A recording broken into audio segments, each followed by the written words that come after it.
पवित्र शास्त्रामध्ये असे अनेक उदाहरणं आम्हाला तरुणांची दिसतील, ज्यांचं आत्मिक जीवन प्रार्थनेवर उभारलेलं होतं आणि त्या प्रार्थनेद्वारे परमेश्वरानं त्यांना अलौकिक रीतीने आशीर्वादित केलं. त्यांचं आशीर्वादित जीवनाची अनेक उदाहरणं आम्हाला पवित्र शास्त्रामध्ये पाहावयास मिळतात. आणि त्यातील महत्वाचं पात्र जर आम्ही पाहिलं तर दानिएलाबद्दल म्हटलंय, तो दिवसातून 3 वेळा प्रार्थना करायचा आणि तो त्याच्या नित्याचा क्रम होता असं देवाच्या वचनामध्ये म्हटलंय. त्याच्यामुळे त्याच्या जीवनामध्ये काय झालं तर देवाने त्याला आशीर्वादित केलं, गुलाम म्हणून गेला, परंतु तो चांगल्या मोठ्या हुद्द्यावर जाऊ शकला, कारण त्याचे देवाशी असलेले नातेसंबंध आणि प्रार्थनामय जीवन हे त्याला वरच्या स्तरावर घेऊन गेलं. आणि म्हणून त्यानंतर जर आम्ही पाहिलं तर स्वप्नाचा आणि दृष्टांताचा तो अर्थ सांगणारा होता, कारण त्याचं जीवन हे प्रार्थनाशील होतं, प्रार्थनेमध्ये तो निरंतर असायचा. तो स्वप्न आणि दृष्टांत याचा अर्थ सांगण्याची कुवत दानिएलामध्ये होती, कारण त्याचं जीवन प्रार्थनाशील होतं. आणि पुढे जर आम्ही पाहिलं तर वचनामध्ये लिहिलं गेलंय, त्या राज्यामध्ये तो सर्वश्रेष्ठ 3 पुढाऱ्यामध्ये होता. त्या व्यतिरिक्त वचन सांगतं की तो तांत्रिक आणि मांत्रिक यांच्यापेक्षा 10पट हुशार होता. फक्त दानिएलाच्या जीवनातल्या थोड्याशा गोष्टी मी सांगितल्या की प्रार्थना तरुणांसाठी, युवकांसाठी अत्यंत गरजेची आहे. आणि ज्या युवकांचं जीवन प्रार्थनामय असतं ना, ते युवक त्यांच्या कुटुंबासाठी, मंडळीसाठी, देवाच्या राज्यासाठी अत्यंत आशीर्वादाचे कारण ठरतात. आणि म्हणून आज आम्ही प्रार्थनेद्वारे जे 20 विशेष महत्वाचे मुद्दे आमच्या जीवनात कार्य करतात त्यावर आज मनन करणार आहोत. आणि म्हणून पहिल्या मुद्द्यामध्ये आम्ही जात असताना पहिली गोष्ट, प्रार्थनेमुळे काय घडते तर आत्मिक बळ आणि देवाचं सामर्थ्य आमच्या जीवनामध्ये राहतं. सक्षमीकरण तो परमेश्वर प्रार्थनेमुळे आमचं करतो. आणि म्हणून देवाच्या वचनामध्ये म्हटलंय, शमशोन हा देवाचा नाजीर होता आणि नाजीर असल्या कारणाने त्याच्या देवाबरोबर त्याचे नातेसंबंध होते.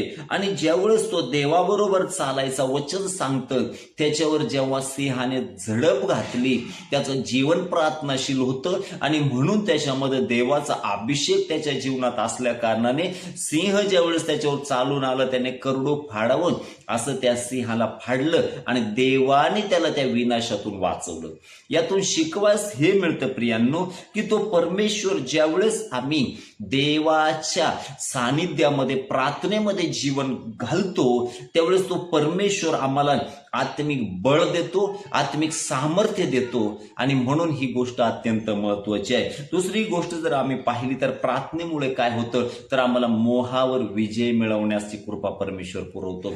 पवित्र शास्त्रामध्ये यौसेपाचं जीवन नेहमी आपल्या समोर आहे. आणि यौसेपाच्या जीवनामध्ये म्हटलंय, तो देवाला आवडणारा असा तरुण होता. आणि त्याच्या जीवनामध्ये आम्ही पाहतो देवाशी त्याचे नातेसंबंध चांगल्या प्रकारचे होते. आणि ज्यावेळेस पोटीफरच्या घरामध्ये त्याच्यावर मोहाचा प्रसंग आला, देवाने त्या मोहावर विजय मिळवण्यासाठी त्याला कृपा पुरवली. आणि त्या ठिकाणी त्याचं पतन झालं नाही, तर त्याचं जीवन परमेश्वराच्या राज्यासाठी आशीर्वादाचं कारण झालं. म्हणून ज्यावेळेस आम्ही प्रार्थनामय जीवनामध्ये राहतो, आजच्या परिस्थितीमध्ये जेही मोहाचे, चुकीचे प्रसंग आमच्या जीवनामध्ये येतात ना, त्याच्यावर विजय मिळवण्यासाठी परमेश्वर आम्हाला बळ देतो.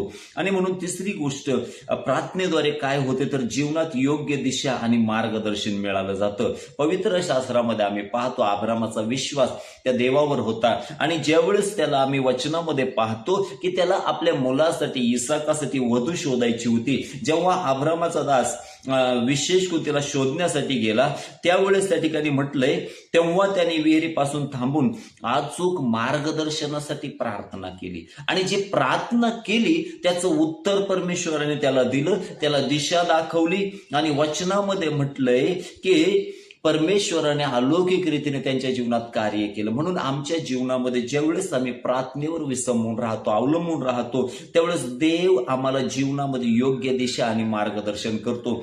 म्हणून तिसरी गोष्ट त्या ठिकाणी आम्ही त्या ठिकाणी पाहू शकतो. आणि म्हणून पवित्र शास्त्रामध्ये अशा अनेक गोष्टी आम्हाला पाहावास मिळतात. चौथी गोष्ट जर पाहिली तर प्रार्थनेद्वारे काय होतं तर शुद्ध चारित्र्य राखण्याची शक्ती आम्हाला मिळते, शुद्ध चारित्र्य राखण्याचं सामर्थ्य आम्हाला मिळतं. आणि म्हणून बायबलमध्ये उदाहरण आहे, राजा योशिया हा केवळ 8 वर्षाचा असताना तो राजा झाला. आणि वचनामध्ये म्हटलंय जेव्हा तो 16 वर्षाचा तरुण झाला तेव्हा त्याने स्वतःला शुद्ध ठेवले आणि संपूर्ण देशातील मूर्तीपूजा नष्ट करून देवाचा मार्ग धरला. म्हणून प्रार्थना ज्यावेळेस आमच्या जीवनामध्ये असते त्यावेळी चारित्र्य शुद्ध ठेवण्याची देवा कृपा आम्हाला पुरवतो. आणि म्हणून महत्वाची गोष्ट जर आम्ही पाहिली तर 5वा मुद्दा जर आम्ही पाहिला तर प्रार्थनेमुळे काय होतं तर संकटात परमेश्वर आम्हाला धैर्य देतो. पवित्र शास्त्रामध्ये शद्रक, मेशक आणि अबेदनगो यांचं अलौकिक उदाहरण आम्हाला पाहावयास मिळतं.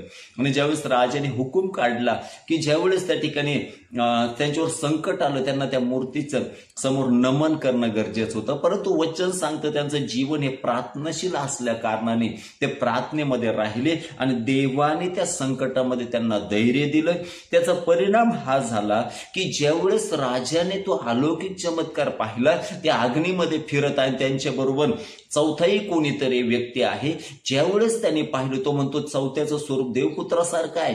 आणि वचनामध्ये म्हटलंय त्या चमत्काराकरवी राजाने आपला निर्णय बदलला आणि त्या शद्रक, मेशक, अबेदनगोच्या देवाची आराधना त्याने तिथं सुरू केली. म्हणून ज्यावेळेस आम्ही प्रार्थनामय जीवनामध्ये राहतो ना, त्याच्या आमच्या जीवनामध्ये अद्भुत आणि सामर्थ्य गोष्टी आमच्या जीवनामध्ये घडल्या वाचून राहत नाही प्रियांनो. आणि म्हणून 6वी गोष्ट काय होते जेव्हा आम्ही प्रार्थनेमध्ये राहतो तर 6वी गोष्ट आहे अद्भुत आत्मिक ज्ञान देव बुद्धी आम्हाला देतो. म्हणून पवित्र शास्त्रामध्ये म्हटलंय शलोमोन हा तरुण राजा होता आणि राजपदाची ज्यावेळेस त्याच्यावर मोठी जबाबदारी आली त्यावेळेस त्या ठिकाणी त्याने राजा झाल्यानंतर त्याने देवाकडे काय मागितलं, ज्ञान मागितलं, बुद्धी मागितली, शहाणपण मागितलं. आणि वचनामध्ये आम्ही पाहतो त्याच्या प्रार्थनेकरी परमेश्वराने एवढं अलौकिक काम त्या शलोमोनाच्या जीवनामध्ये केलं. देवाने त्याला ज्ञान बुद्धी पुरवली. आणि पवित्र शास्त्रामध्ये आम्ही पाहतो जेव्हा शबाची राणी त्याचं विशेष करून ज्ञान तिने पाहिलं, ती म्हटली अगोदर मी केवळ कानांनी ऐकलं होतं परंतु आता मी प्रत्यक्ष डोळ्याने पाहत आहे. म्हणून आम्ही तरुण वयामध्ये असताना ज्यावेळेस आम्ही प्रार्थनामय जीवनामध्ये राहतो आणि प्रार्थनापूर्वक आम्हाला ज्ञान मागतो ना, मग आम्ही कुठल्याही क्षेत्रामध्ये काम करत असू द्या, काहीही करत असू द्या, त्याच्यामध्ये तो देव अलौकिक ज्ञान आम्हाला देतो. त्या शलोमोनाद्वारे आम्ही पुस्तकं जे त्यांनी लिहिली, नीतिसूत्र, उपदेशक, अत्यंत सुंदर अशी पुस्तकं आहे जे आम्हाला आत्मिक नॉलेज देणारे आहेत. आणि म्हणून त्यासाठी आम्ही प्रार्थनेद्वारे या सर्व गोष्टी घडल्या जातात. 7वी गोष्ट काय तर विश्वासाचे जिवंत उदाहरण बनणं. म्हणून आम्ही पवित्र शास्त्रामध्ये तिमोथी या तरुणांचं जीवन पाहतो. आणि तिमोथी हा प्रेषित पौलाचा तरुण शिष्य होता. लहान वयातच त्याने आपल्या विश्वासाने आणि शुद्धतेने इफिसच्या चर्चमधील वडीलधाऱ्या लोकांसमोर आदर्श ठेवला. म्हणून ज्यावेळेस आम्ही प्रार्थनेमध्ये राहतो आमचं जीवन आदर्श असं असतं, इतरांना विशेष करून अनुकरणीय आमचं जीवन असतं. म्हणून आमच्या जीवनामध्ये प्रार्थना असणं अत्यंत महत्वाची गोष्ट आहे. 8वी गोष्ट प्रार्थनेद्वारे काय होते आंतरिक शांती आणि चिंतामुक्ती. पवित्र शास्त्रामध्ये म्हटलंय शमूएलासाठी हन्ना प्रार्थना करत होती आणि ज्यावेळेस त्याच्या अगोदर ज्यावेळेस ती वांझ होती ना, ती गेली आणि ती देवाच्या मंदिरे विशेष करून प्रार्थना अश्रू ढाळून तिने प्रार्थना केली. आणि ज्यावेळेस तिने ती प्रार्थना केली, देवाचं वचन आम्हाला सांगतं त्या दिवशी परमेश्वराने तिची प्रार्थना ऐकली. ती प्रार्थना त्या दिवसापासून म्हटलंय तिच्या चेहऱ्यावर दुःख राहिलं नाही तर त्या दिवसापासून ती नेहमी आनंदी राहिली, कारण देवाने तिला शमूएल दिला. म्हणून आमची प्रार्थना आमच्या आंतरिक शांती आम्हाला देते, आमच्या जीवनातली चिंता दूर करून टाकते आणि आमचं जीवन आशीर्वादित करते. जसं त्या हन्नेच्या जीवनामध्ये कमतरता होती, तिला लेकरूबाळ काहीच नव्हतं, परंतु परमेश्वराने त्या प्रार्थनेचं उत्तर असं दिलं की परमेश्वराने तिला मुलगा दिला आणि तो विशेष करून त्यांच्या कुटुंबासाठी नव्हे, देवाच्या राज्यासाठी, इस्रायल राष्ट्रासाठी एक आशीर्वादाचं कारण ठरला. म्हणून ज्यावेळेस आम्ही प्रार्थना करतो आमच्या जीवनामध्ये असणाऱ्या कमतरता परमेश्वर दूर करतो करतो आणि आम्हाला त्याचे उत्तर दिल्या वाचून राहत नाही. आणि म्हणून प्रार्थना प्रत्येकाच्या जीवनामध्ये अत्यंत महत्वाची आहे. 10वी गोष्ट जर आम्ही पाहिली तर प्रार्थनेद्वारे काय होतं तर सैतानाच्या सर्व युक्त्या आमच्यावर विफल होऊन जातात आणि देव आम्हाला मोठा विजय देतो. अत्यंत सुंदर उदाहरण आम्हाला पवित्र शास्त्रामध्ये पाहायला मिळतं. मत्तई सुवर्तमान अध्याय 4 मध्ये त्या ठिकाणी प्रभू येशू ख्रिस्त हा उपवास करत होता, प्रार्थना करत होता आणि ज्यावेळेस सैतानाने विशेष करून त्याची परीक्षा घेण्याचा प्रयत्न केला, त्याला मोहात टाकण्याचा प्रयत्न केला आणि विशेष करून त्या ठिकाणी वचन सांगतो तो प्रार्थनेत असल्या कारणाने देवाने मोठा विजय दिला आणि सर्व सैतानाच्या सर्व युक्त्यांचा तिथं काय झाला, पराभव झाला आम्हाला दिसतो. म्हणून ज्यावेळेस आम्ही प्रार्थनामय जीवनामध्ये राहतो ना, देव आम्हाला एवढं अलौकिक सामर्थ्य देतो ना, तो परमेश्वर आम्हाला सैतानावर मोठा विजय देतो. आणि म्हणून या दिवसामध्ये नेहमी आम्ही आत्मिक जीवनामध्ये प्रार्थनेमध्ये राहणं अत्यंत महत्वाची गोष्ट आहे. 11वी गोष्ट जर आम्ही पाहिली तर काय घडलं जातं त्याच्यामुळं की प्रार्थनेमुळे नम्रता आणि देवावर आमचं विशेष करून विश्वास वाढला जातो.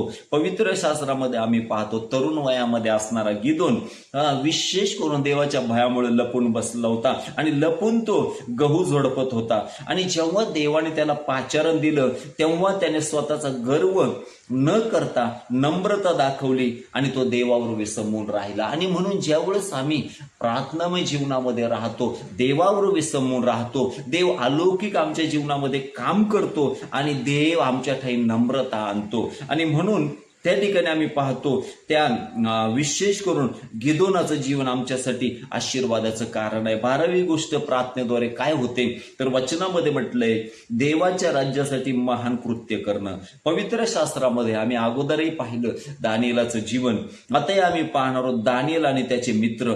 तर असं म्हटलं गेलंय प्रार्थनेच्या जोरावर दानिएलाने राजाची स्वप्न आणि त्यांचा अर्थ सांगितला. सिंहाने भरलेल्या गुहेमधून तो जिवंत बाहेर आला आणि देवाचं मोठं गौरव त्या ठिकाणी झालंय. ज्यावेळेस आमचं गुडघ्यावरचं जीवन असतं आणि वचनामध्ये आम्ही पाहतो तो दानिएल दिवसातून 3 वेळेस प्रार्थना करायचा आणि एकदा ज्यावेळेस त्याला सिंहाच्या गुहेमध्ये टाकण्यात आलं, देवाच्या वचनामध्ये लिहिलं गेलं की देवाने त्याला विशेष करून मोठा विजय दिला. देवदूतांनी येऊन सिंहाची तोंडे बंद केली. ते कशामुळे? केवळ प्रार्थनेमुळे होतं. आणि म्हणून आज जर दानिएल प्रार्थनेमध्ये होता आणि तो मरणाच्या दाढेतून बाहेर आला, तसं ज्यावेळेस आम्ही प्रार्थनामय जीवनामध्ये राहू ना, आमचा देखील मरणाच्या दाढेतून तो परमेश्वर आम्हाला बाहेर काढणार आहे, संकटातून तो आम्हाला बाहेर काढणारा परमेश्वर आहे. म्हणून या दिवसामध्ये आमच्यासाठी प्रार्थना अत्यंत गरजेची आहे प्रियांनो. आणि म्हणून पवित्र शास्त्रामध्ये आम्ही 13वी गोष्ट जर पाहिली तर असं म्हटलंय अंतःकरणाचे नूतनीकरण आणि आत्मपरीक्षण. पवित्र शास्त्रामध्ये आम्ही पाहतो उधळ्या पुत्राचं अत्यंत सुंदर उदाहरण आम्हाला पाहावयास मिळतं. आणि त्या ठिकाणी एक उत्तम पिता जो आपल्या लेकरावर मनापासून प्रेम करणारा बापाचं उदाहरण आम्हाला पाहावयास मिळतं. बापाने सर्व काही दिलं त्याने सर्व काही उधळून आला. आणि वचनामध्ये म्हटलंय ज्यावेळेस त्याला जाणीव झाली, आपल्या पित्याच्या घराची आठवण आली आणि त्याने पश्चाताप केला, त्याने प्रार्थना केली. आणि वचनामध्ये म्हटलंय की तो म्हणतो की मी उठून आपल्या बापाकडे जाईन आणि त्याला म्हणेन, बाबा मी स्वर्गाच्या विरुद्ध आणि तुमच्या विरुद्ध पाप केले आहे. ज्यावेळेस हे त्याने केलं, वचन सांगतं त्याचा अगोदर विशेष करून नकार केला गेला, परंतु नंतर त्याचा स्वीकार केला गेला. बापाने त्याच्यासाठी त्याच्या अपेक्षेपेक्षा अधिक गोष्टी केलेल्या आहेत. म्हणून ज्यावेळेस आम्ही प्रार्थना करतो, जरी आमच्या जीवनातून चुका घडल्या असतील, जरी आमच्या जीवनातून पाप घडलं असतील, जरी देवाला न आवडणाऱ्या गोष्टी आमच्या जीवनातून घडल्या असतील, परंतु तरी देखील तो परमेश्वर आमचे बिघडलेले नातेसंबंध पुनर्स्थापित करतो. आणि म्हणून आम्हाला प्रार्थनेची आमच्या जीवनामध्ये अत्यंत गरज आहे. 14वी गोष्ट प्रार्थनेद्वारे काय होते तर असं म्हटलंय सुवार्ता प्रसाराचे आणि साक्ष देण्याचे धैर्य आमच्यामध्ये निर्माण होते. अत्यंत महत्वाची गोष्ट आहे. ज्यावेळेस पवित्र शास्त्रामध्ये आम्ही प्रेषितांचं जीवन पाहतो आणि त्यापैकी विशेष करून प्रेषित योहान आणि पेत्र यांच्या जीवनाबद्दल पाहतो तर असं म्हटलंय पवित्र आत्म्याचा विशेष करून अभिषेक आणि प्रार्थनेत ते असल्या कारणाने विशेष करून लोकांनी ज्यावेळेस त्यांना थांबवण्याचा प्रयत्न केला तेव्हा प्रेषितांनी त्यांना उत्तर दिलं, कारण जे आम्ही पाहिले व ऐकले ते बोलणे, ते न बोलणे आमच्याच्याने होणार नाही. म्हणजे आम्ही सुवार्ता गाजू, म्हणजे धैर्य परमेश्वराने त्यांना दिलं. अनेकांच्या जीवनामध्ये भीती असते, परंतु देवाचं वचन सांगतं त्याने आम्हाला भीतीचा नव्हे तर सामर्थ्याचा आत्मा दिलेला आहे. म्हणून ज्यावेळेस प्रियांनो आम्ही प्रार्थनामय जीवनामध्ये राहतो ना, तो परमेश्वर अलौकिक सामर्थ्याने आम्हाला चालवतो. मग ते आमच्या विशेष करून वैयक्तिक जीवनामध्ये असो, तर देवाच्या सेवा कार्यामध्ये असो किंवा शुभवर्तमान कार्यामध्ये असो, आमच्यावर ते भीतीचं कार्य कधीच होणार नाही.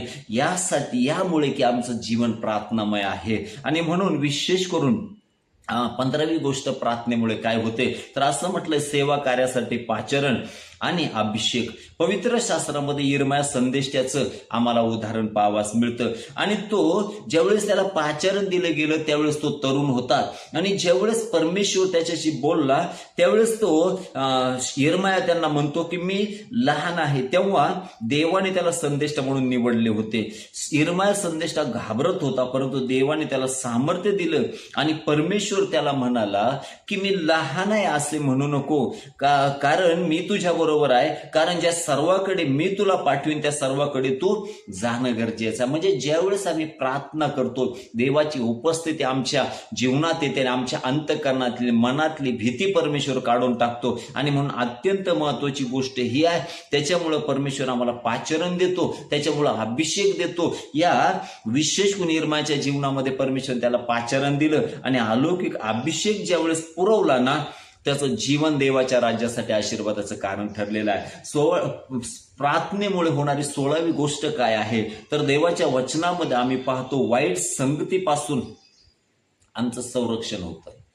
अनेकदा ज्यावेळेस आम्ही पाहतो, आम्ही प्रार्थनामय जीवनामध्ये राहतो ना, देवाचं संरक्षक कवच आमच्या अवतीभोवती राहतं. पवित्र शास्त्रामध्ये आम्ही पाहतो राजा रहबाम याच्या जीवनाबद्दल, आणि देवाच्या वचनामध्ये म्हटले रहबामाने देवाचा सल्ला न घेता तरुण मित्रांचा वाईट संगतीचा सल्ला ऐकला आणि त्याचा दुष्परिणाम हा झाला, त्याचं राज्य काय झालं, दुभागलं गेलं. आणि म्हणून यावरून दिसतं की तो प्रार्थनेपासून भरकटलेला होता, म्हणून त्याच्या जीवनामध्ये विनाश आला. म्हणून ज्यावेळेस आम्ही प्रार्थनेमध्ये राहतो त्यावेळेस परमेश्वर आमचं काय करतो, वाईट संगतीपासून संरक्षण करतो. रहबामाने सहभागिता तोडली, त्याने प्रार्थना पासून दूर झाला आणि त्याचा परिणाम त्याच्या जीवनामध्ये हा झाला की त्याचं राज्य विभागलं गेलं. म्हणून नेहमी आम्ही प्रार्थनेमध्ये राहणं अत्यंत गरजेचं आहे प्रियांनो. आणि म्हणून 17वी गोष्ट प्रार्थनेकरवी काय होते, तर देवाच्या वचनामध्ये म्हटलंय भावी पिढीसाठी पाया रचणे. प्रभू येशूचा शिष्य प्रेषित योहान याच्या जीवनाबद्दल आम्ही पाहतो. हा योहान नेहमी प्रभू येशूच्या विशेष हृदयाशी टेकलेला असायचा, एकदम तो त्याच्या जवळ होता. आणि योहान हा येशूचा सर्वात तरुण शिष्य होता. त्याने तरुण वयात येशूच्या चरणापाशी बसून विशेष करून सेवा कार्याचा पाया रचला. त्यामुळे तो म्हातारपणी देखील परमेश्वराने त्याला प्रगटीकरण दिलं आणि लिहिण्यासाठी तो आत्मिक रीतीने मजबूत राहिला. आणि म्हणून योहान हा विशेष करून देवाचे प्रगटीकरण आणि भविष्यातल्या गोष्टी त्याने आम्हासाठी लिहून ठेवल्या, ज्या प्रगटीकरणाच्या पुस्तकामध्ये आहे. त्यानुसार ज्यावेळेस आम्ही प्रार्थनामय जीवनामध्ये राहतो त्यावेळेस तो पवित्र देव आमच्यासाठी अलौकिक आणि अद्भुत गोष्टीचे प्रकाशन देतो. ते विशेष करून सेवा कार्यासाठी, मंडळीसाठी एक आशीर्वादाचं कारण ठरलं जातं. आणि म्हणून 18वी गोष्ट प्रार्थनेकरवी काय झालं, काय होतं, तर असं म्हटलं ईश्वरी दृष्टिकोन. पवित्र शास्त्रामध्ये मोशेला परमेश्वराने विशेष करून जळत्या झुडपातून दर्शन दिलं. मोशे जेव्हा मोठा झाला तेव्हा त्याने मिस्रच्या राजवाड्याचे तात्पुरतं सुख नाकारलं आणि देवाच्या लोकांबरोबर दुःख भोगणं हे त्यांनी निवडलं, कारण त्याची नजर विशेष करून सार्वकालिक बक्षिसावर होती. म्हणून ज्यावेळेस आम्ही प्रार्थनामध्ये राहतो ना त्यावेळेस दैवी दृष्टिकोन आम्हाला माहीत राहतो आणि त्यावेळेस आम्ही जगिक सुख न निवडता आम्ही आत्मिक गोष्टीला प्राधान्य देतो. मोशेचं जीवन प्रार्थनेमध्ये असल्या कारणाने त्याच्या जीवनामध्ये आम्ही पाहतो त्याने अलौकिक रीतीने विशेष करून आम्ही पाहतो देवाच्या लोकांना निवडलं यासाठी की भविष्यामध्ये त्याचं प्रतिफळ त्याला मोठं मिळणार होतं. म्हणून आमच्याही जीवनामध्ये आम्ही विशेष करून पायाजवळ न पाहता जर आम्ही आमचं लक्ष त्या जिवंत देवाकडे लावलं आणि प्रार्थनेमध्ये राहिलो, आमचं जीवन आशीर्वादाचं कारण ठरल्या वाचून राहत नाही. प्रार्थनेद्वारे होणारी एकूण गोष्ट जर आम्ही पाहिली तर प्रार्थनेचं उत्तर मिळवण्याचं सामर्थ्य. आणि म्हणून पवित्र शास्त्रामध्ये आलिशाचा सेवक घ्यायची होता आणि त्याच्या जीवनामध्ये आम्ही पाहतो जेव्हा आरामी सेनेने विशेष करून त्यांना वेढले तेव्हा आलिशाच्या प्रार्थनेमुळे त्या तरुणाचे आत्मिक डोळे उघडले आणि त्याने पाहिलं की त्यांच्या संरक्षणासाठी अग्नीचे रथ आणि घोडे उभे आहेत. आणि म्हणून आम्ही पाहतो ज्यावेळेस आम्ही प्रार्थनेमध्ये राहतो देव आमच्या प्रार्थनेचं उत्तर देतो. त्या ठिकाणी आलिशाने प्रार्थना केली आणि देवाने त्यांच्याभोवती संरक्षक कवच निर्माण केलं. आणि म्हणून या गोष्टी आमच्या आत्मिक जीवनासाठी अत्यंत महत्वाच्या अशा गोष्टी आहेत. आणि त्याकरवी 20वी गोष्ट काय आहे प्रार्थनेकरवी घडणारी, तर देवाचे गौरव प्रगट करण्याचं ते माध्यम आहे. आणि म्हणून दाविदाच्या जीवनामध्ये आम्ही पाहतो तो नेहमी प्रार्थनेत असायचा. तो देवाचं स्तुतिस्तवन करणारा अभिषिक्त होता. आणि ज्यावेळेस आम्ही पाहतो इस्रायलच्या विरोधात ज्यावेळेस गल्ल्यात उठला दावीद गेला आणि त्याने त्याला एकाच विशेष करून गोट्यामध्ये मारलं आणि मोठा विजय मिळवला. त्या ठिकाणी देवाचं गौरव झालं. आणि आम्ही पाहतो हे सगळं कशामुळे झालं तर प्रार्थनेमुळं. म्हणून आत्मिक जीवनामध्ये नेहमी आमच्या ज्या प्रकारे आमच्या शरीराला श्वासाची गरज आहे तसं आमच्या आत्मिक जीवनाला प्रार्थनेची गरज आहे. ज्यावेळेस प्रार्थनामय जीवनामध्ये आम्ही राहतो देवाचा अभिषेक आमच्या जीवनामध्ये राहतो. आणि ज्यावेळेस आम्ही अभिषेकात चालतो ना आमचं जीवन आमच्या कुटुंबासाठी देवाच्या कार्यासाठी विशेष गुण आशीर्वादाचं कारण परमेश्वर करतो. प्रार्थनामय जीवन अत्यंत महत्वाचं आहे. ज्यांच्या जीवनामध्ये प्रार्थना आहे देव त्यांना अधिक आशीर्वादित करतो. विशेष करून हा झालेला संदेश परमेश्वर आपल्या सर्वांसाठी आशीर्वादाचं कारण करो. विशेष करून हा व्हिडिओ आपल्या अनेक प्रियांना शेअर करा. आपल्या कमेंट विशेष करून आमच्यापर्यंत पोहोचवा. कॉलच्या माध्यमातून आपण संपर्क करू शकता. विशेष करून जे चॅनल आपण विशेष करून मराठी बायबल स्टडी हे अनेकांसाठी अत्यंत महत्वाचे संदेश देणार आहे ते सबस्क्राईब करा. देव सर्वांना आशीर्वादित करो. Praise the Lord.